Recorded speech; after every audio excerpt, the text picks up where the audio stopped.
Cô gọi cái gì cho tả á?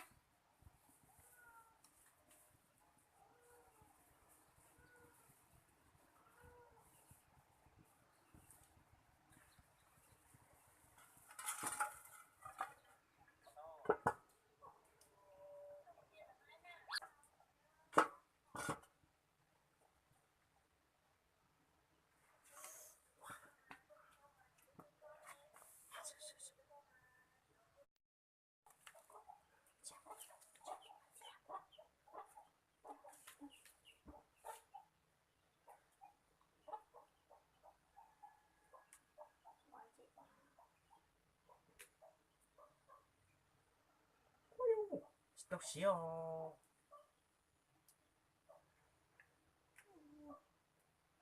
cô cứ muốn tay mà tí.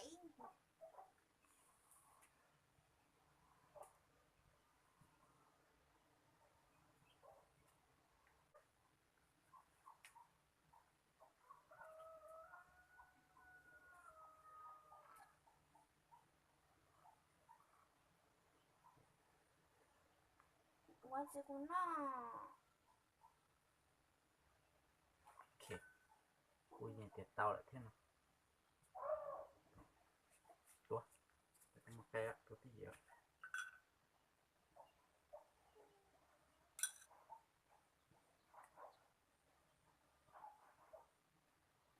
Đâu xí hệ quá chứ. tả thế à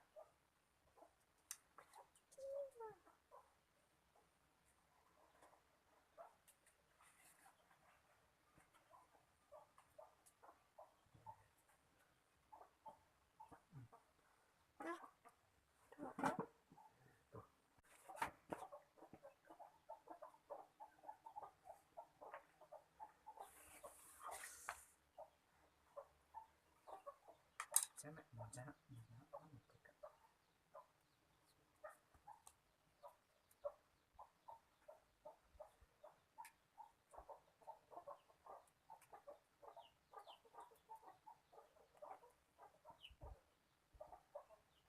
cũng tịt tìa đi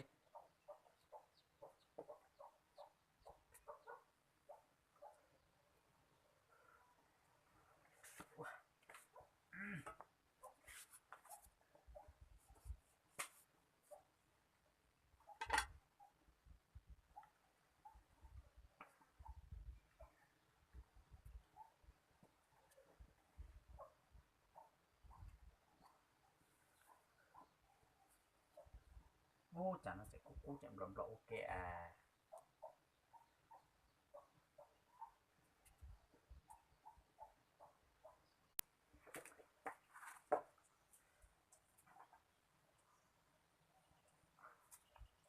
tao hồi được cái đấy nè rất gì mà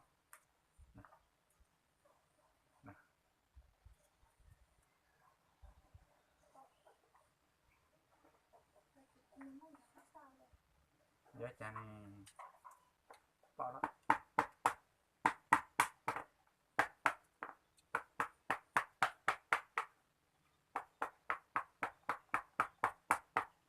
thật rồi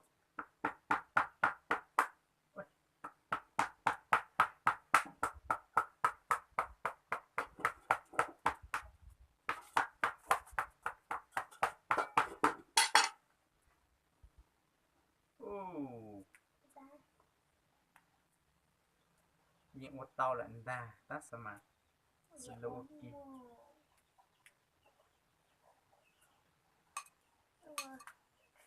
xem lại có sự to của mình gì thế quá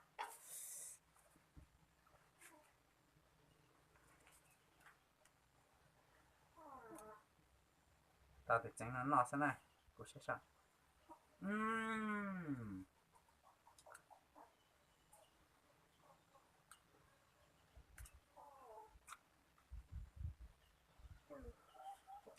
Còn cái gì?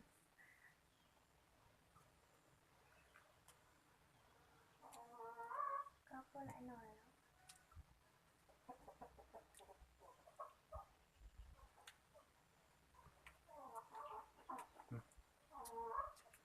Quậy học cái biết nói học chỗ của chết là nhá chết là chết lên nhá luôn ra là hả dầu này giờ được cái tàu mà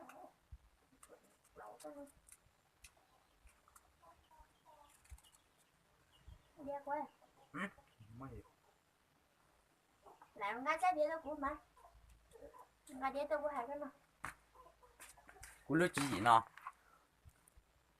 lúc chỉ gì nó chỉ tao hỏi lưỡi này cú yêu ô cọ chợ đây đây nhá sa sầu chợ đây đây nhá sa hậu nè hả chậm đầu tới tụi có súng nó lại ha Sao chỉ cái gì cái những cái tao